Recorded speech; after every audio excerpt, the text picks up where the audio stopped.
I'm going to turn it over to Jim Farley. Jim, go ahead. Hi, everyone. We're now 2 weeks into the first UAW strike at Ford in nearly 50 years. We've stayed quiet and worked around the clock in an effort to reach a deal. But with today's strike expansion by the UAW, I think it's time to share some facts and provide an update on the talks. Before we get into details, I want to stress the importance of safety in this situation where emotions are running really high. We can all treat each other with respect, even in tough times. Here's the bottom line from Ford's perspective. First, Ford has offered an incredible contract that would change the lives of over 57,000 workers for the better. Second, we believe the UAW is holding up the deal over battery plants that won't come online for another 2 to 3 years. And finally, we still have time to reach an agreement and avert a real disaster, but not much more time given the fragility of the supply base. Of all the companies, Ford has been the most supportive of the UAW and manufacturing in America. We employ 57,000 UAW members. That's about 40% of the union's Big Three membership.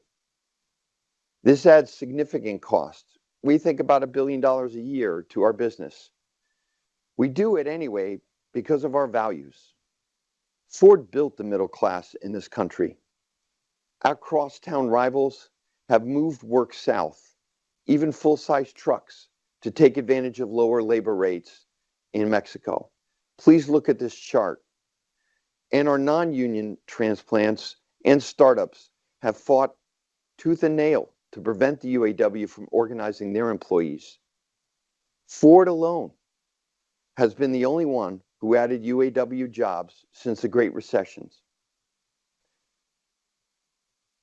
To take a step back, in 2019, we bargained a new 4-year agreement with the UAW.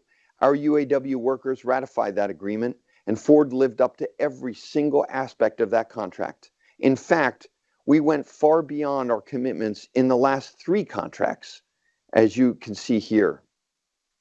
But a lot has changed since 2019, and this is very important to understand. The pandemic happened.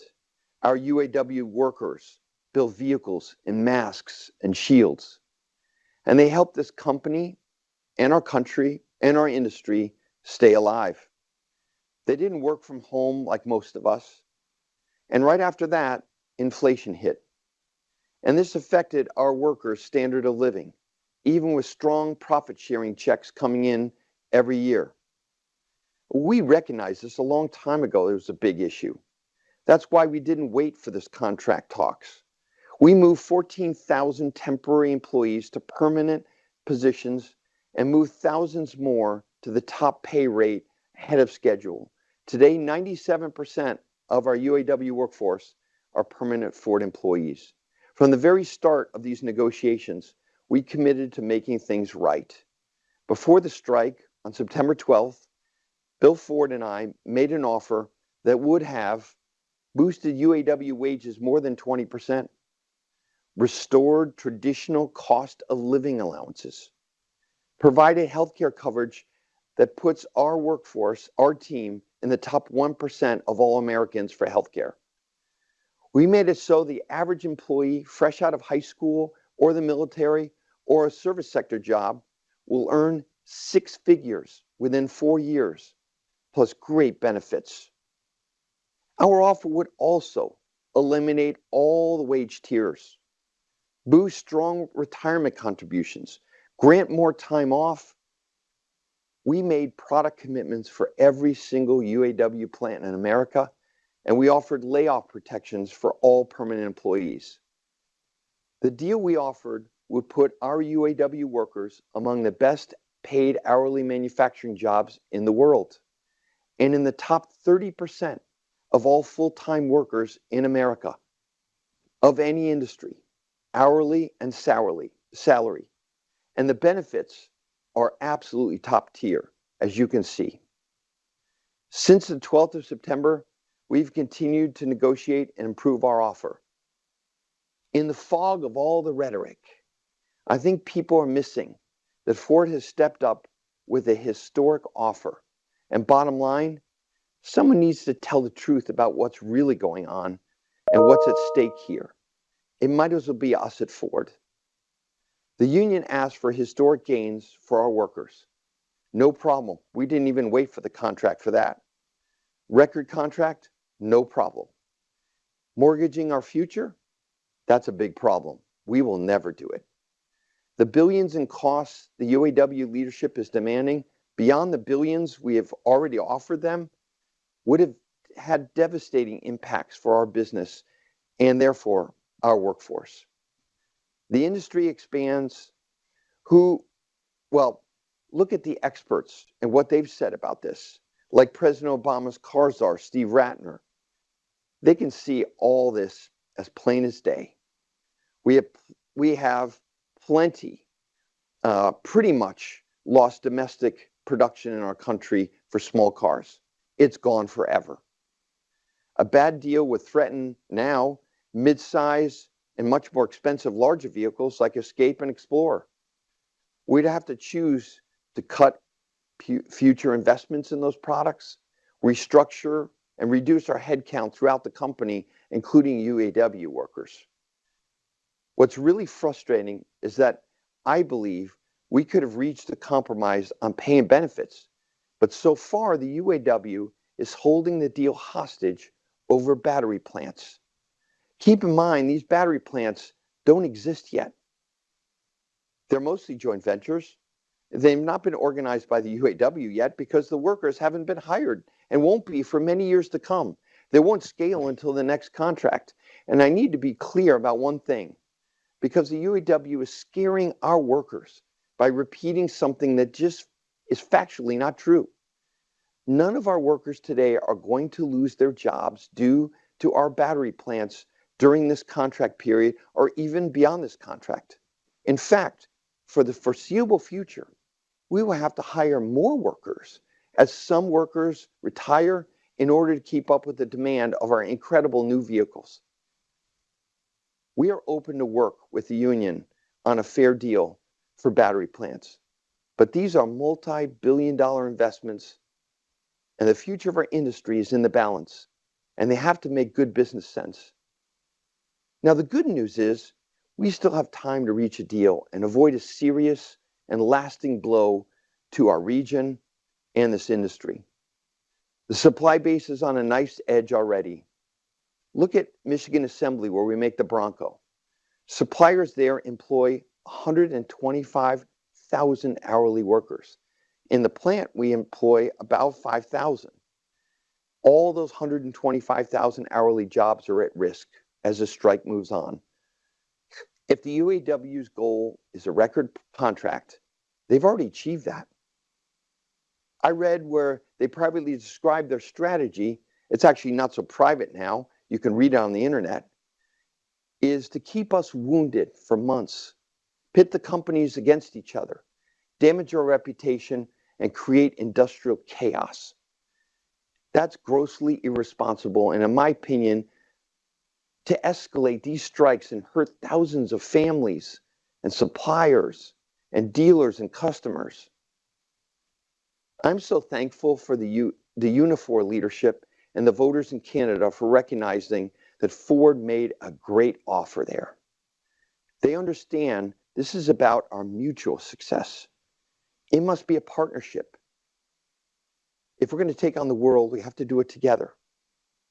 Sean has been on the TV more than Jake at State Farm at this point. I've heard what he wants, but I've never heard him say once why he believes the UAW can be the competitive advantage to Ford. The UAW is asking for substantially more pay than other auto workers. Okay, fine. But part of the discussion has to be how we work together to improve quality, reduce waste, lower absenteeism, and have greater flexibility. We need to have shared beliefs in a lean and respectful culture on our plant floor. We succeed or we fail together. Ford profits margins are thin and not at record levels. But we should all want strong profits because they would lead to record profit sharing and record investments in the future, in innovation and growth, and especially jobs. And I want to say a few words about EVs. They become a political football, and that's a shame. I drove an F-150 with my son across the western US this summer, and I met so many people who absolutely love their EVs like lightning. Think about it. Tesla's become the most valuable auto company in the world has ever seen, and they're profitable, and they're growing. Our customers love their EVs. They are new to our brand, and they're going to be blown away at our next generation EVs. We're also working on fantastic internal combustion vehicles like Broncos and F-150s and F-150 hybrids and Expeditions. The bottom line is customers are going to decide what kind of vehicle they buy from Ford, as they already do. Not all these people politicizing EVs. To wrap up, I truly believe that what is at stake here is the future of the domestic auto industry, the future of the industrial Midwest, and the future of good-paying manufacturing jobs. Other industries and other countries have lost their hometown manufacturing base, starting with auto. It all went away, and it's all preventable. We can't allow that to happen. That is why we're going to keep trying to reach an agreement with UAW. As this strike shows, we can't build vehicles in the U.S. without the UAW. And whether Sean Fain believes it or not, the UAW needs a healthy Ford, General Motors, and Stellantis to have a future. It's going to take compromise. It's going to take leadership to meet this moment. Thank you. Okay, thanks, Jim. As I mentioned earlier, we have a number of leaders here who can take your questions. In addition to Jim, we have John Lawler, Kumar, Bryce Curry, and Liz Dorr.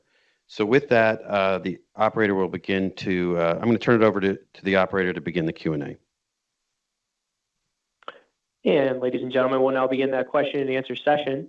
To ask a question, you may press star and then one on your touchtone phones. If you are using a speakerphone, we do ask that you please pick up your handset prior to pressing the keys to ensure the best sound quality. To withdraw your questions, you may press star and two. Once again, that is star and then one to join the question queue. We'll pause momentarily to assemble the roster.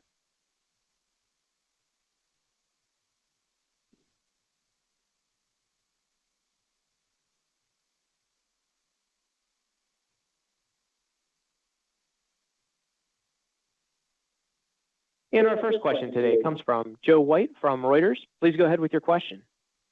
Hi, good afternoon, and thanks for taking the question. Thanks, Jim, and all.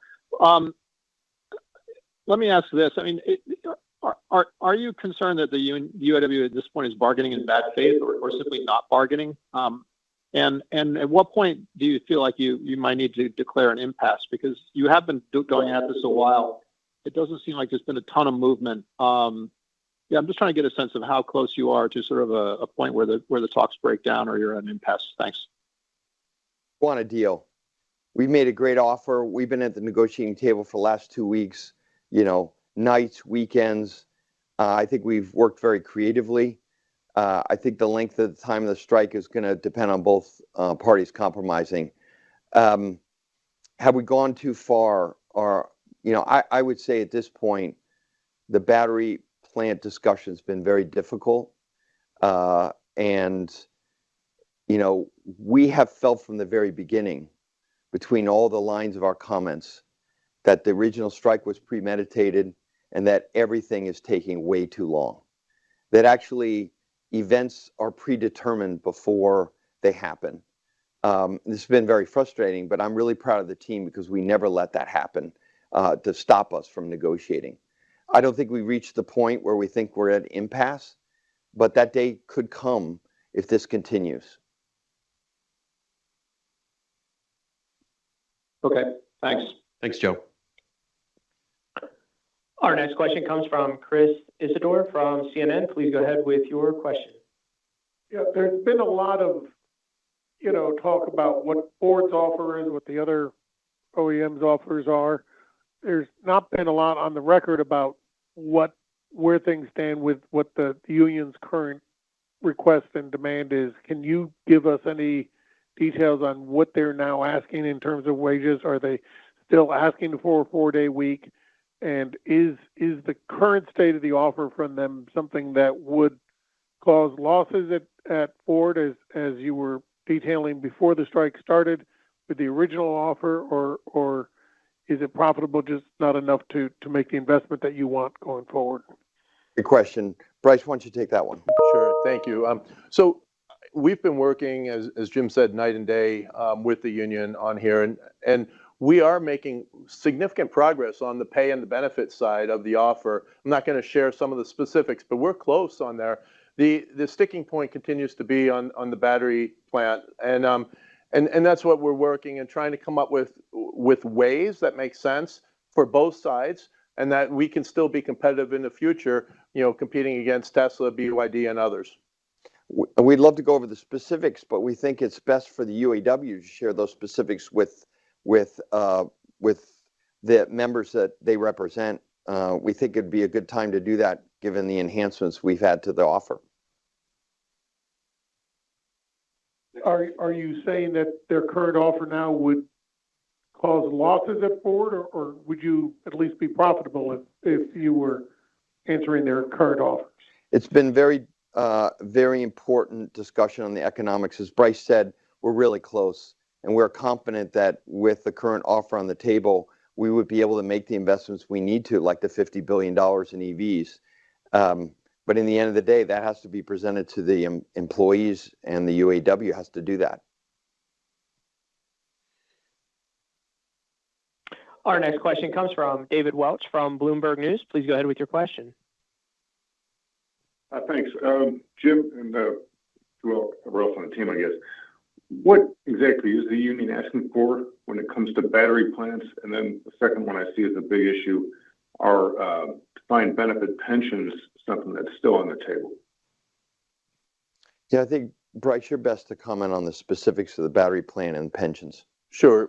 I'll flip over on the pensions to John, but on the battery plants, we're trying to make an agreement where we can be competitive jointly. The union would like to have that from a master agreement standpoint, and we have to be competitive across all the areas in the U.S.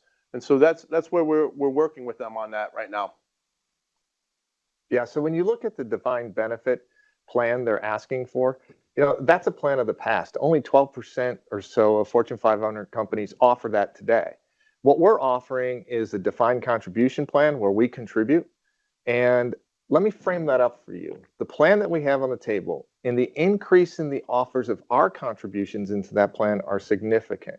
If you joined Ford Motor Company today with that contract, in 30 years, with a reasonable return on those monies in the market and an average contribution by the employee, consistent with what our employees are contributing today, after 30 years, your 401k would be worth $1 million.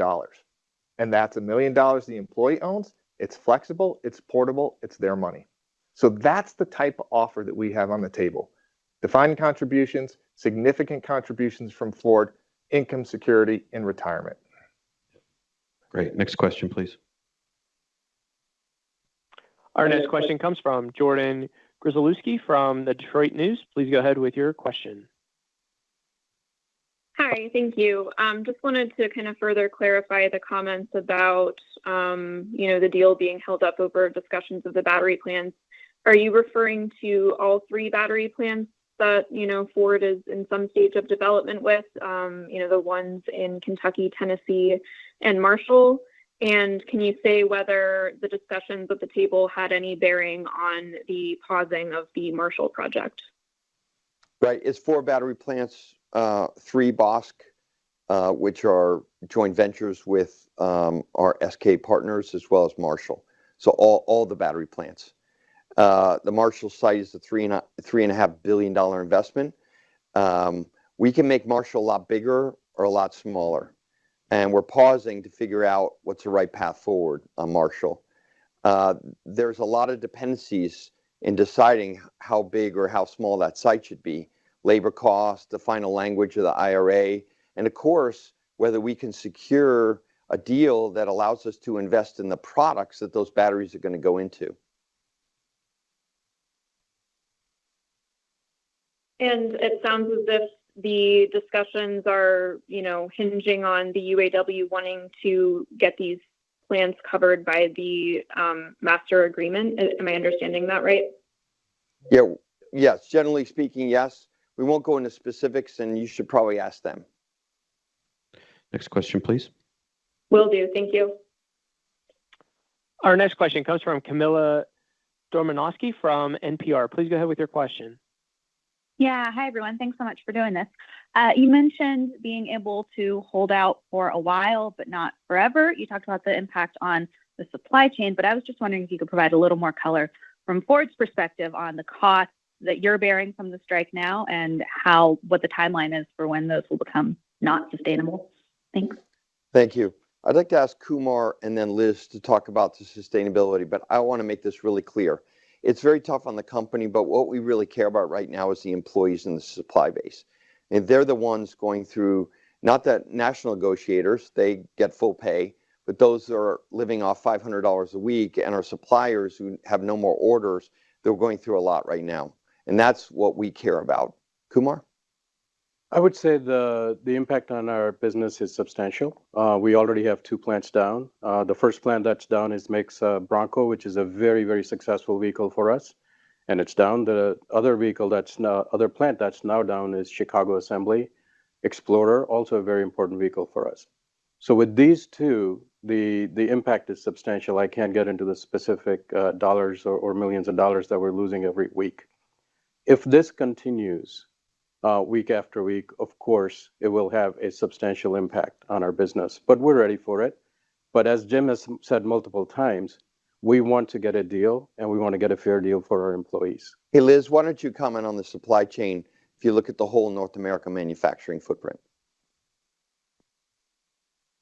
Thanks. So our concern really is the resilience of the supply chain, particularly as they're healing post-COVID. You heard Jim speak about the fact that the supplier ecosystem for Michigan Assembly Plant is at risk.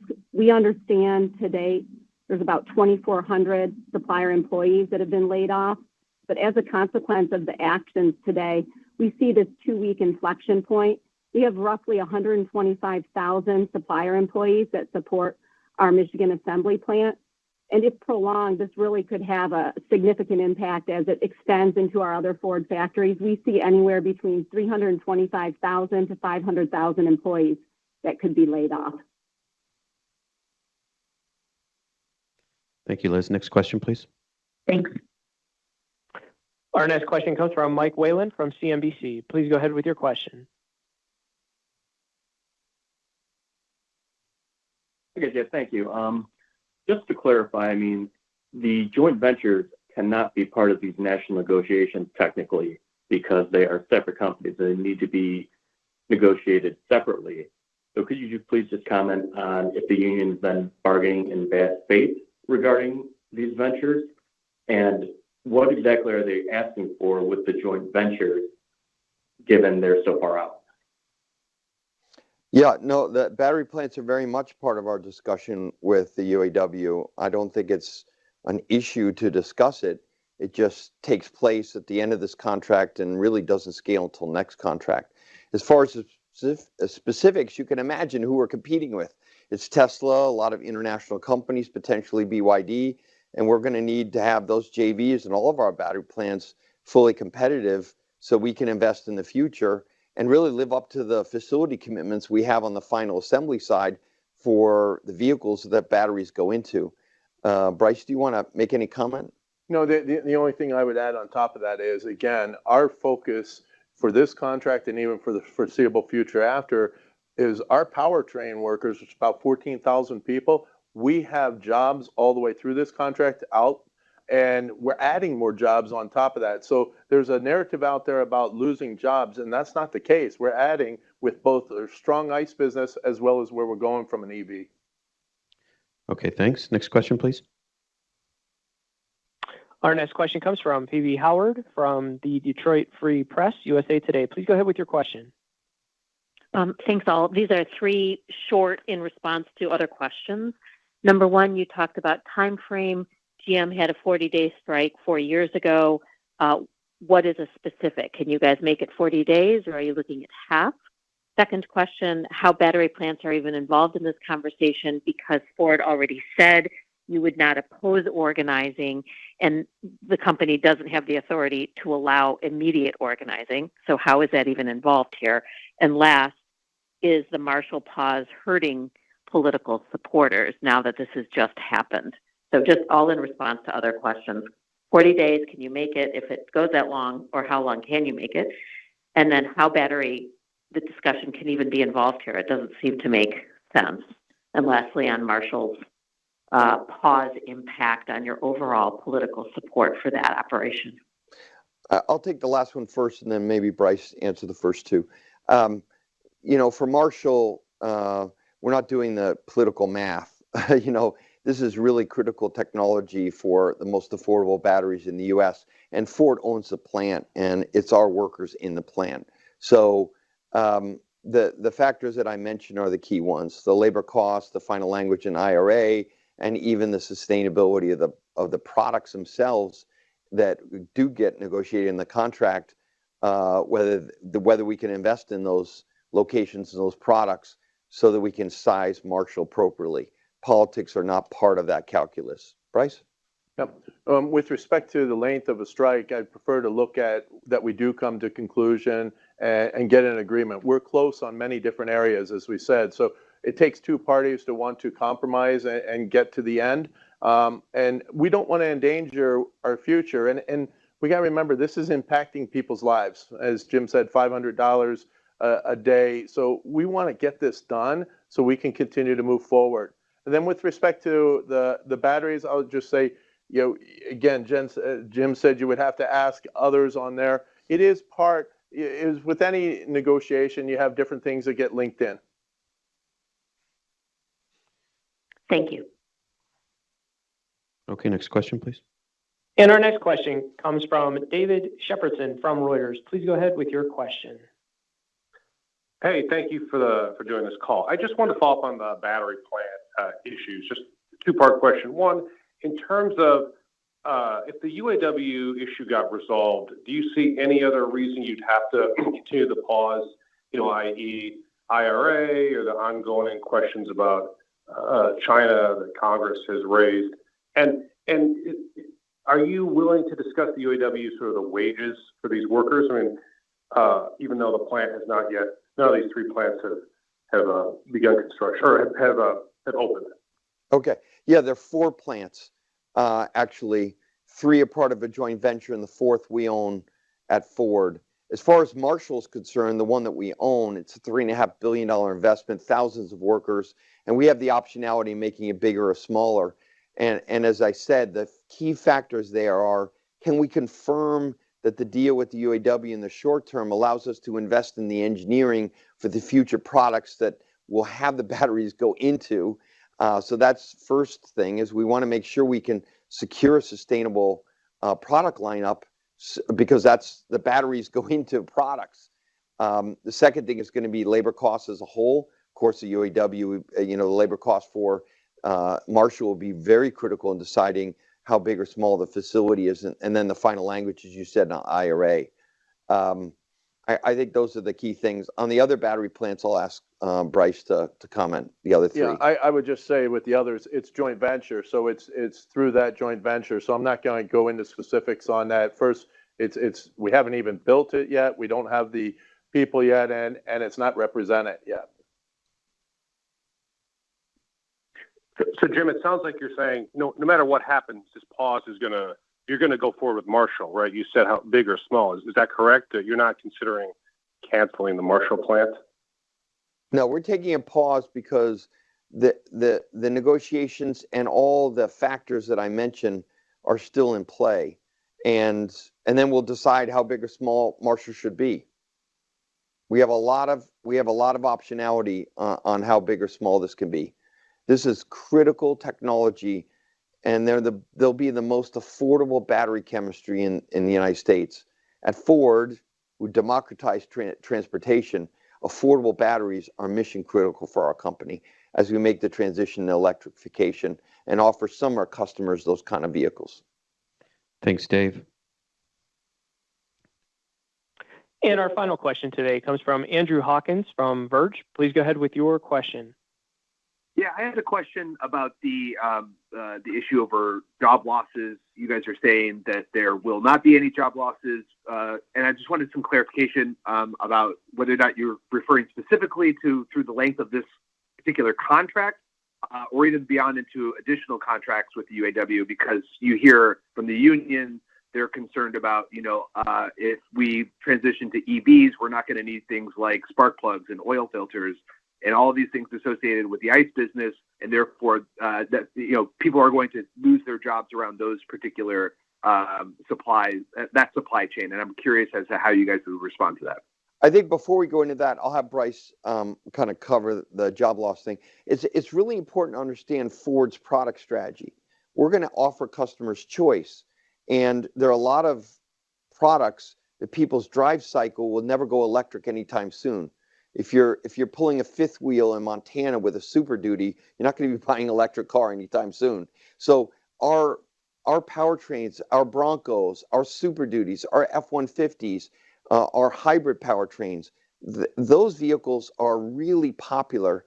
And even if we grow the EV, or when we grow the EV business, it's not going to be at the sacrifice of our internal combustion work statement in our powertrain plants. Yeah, and so I would just add, without going into specifics of the offer, so you said the powertrain continues to move forward, so the jobs are strong there. But even within our offer, and it's not just what the headlines of what the global wage increase is, but there's things with respect to security that we've increased to give that safety security blanket over the course of this contract and moving out forward. So there's multiple things that we're doing to try to address that and to make people feel confident. But as Jim said, growth is the one that we see on both sides here. Hey, just as a quick follow-up, I've seen some analysts say that if Ford were to accept UAW's deal as is, that would mean that consumer prices would go up on EVs in particular. They're saying around up to $5,000 per unit. Do you guys do analysis? Are you concerned about consumer prices as a result of this contract? I think we've always been, but Kumar, maybe you want to mention for the blue business on the E side, as we make this transition for some customers in the EV space, no doubt price is the major issue for people moving to battery electric. 20, 30, 40% of America is interested in EVs, but it has to be at the right kind of price.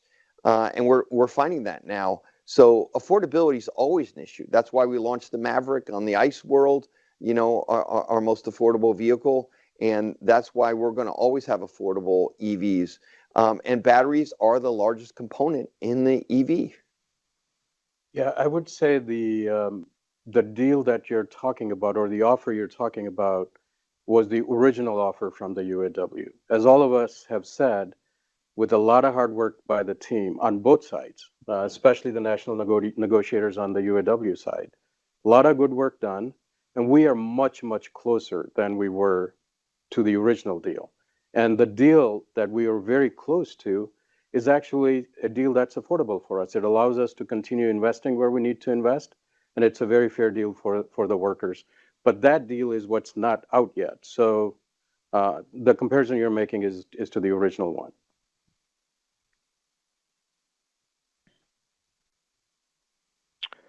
And ladies and gentlemen, at this time, we'll be concluding our question and answer session.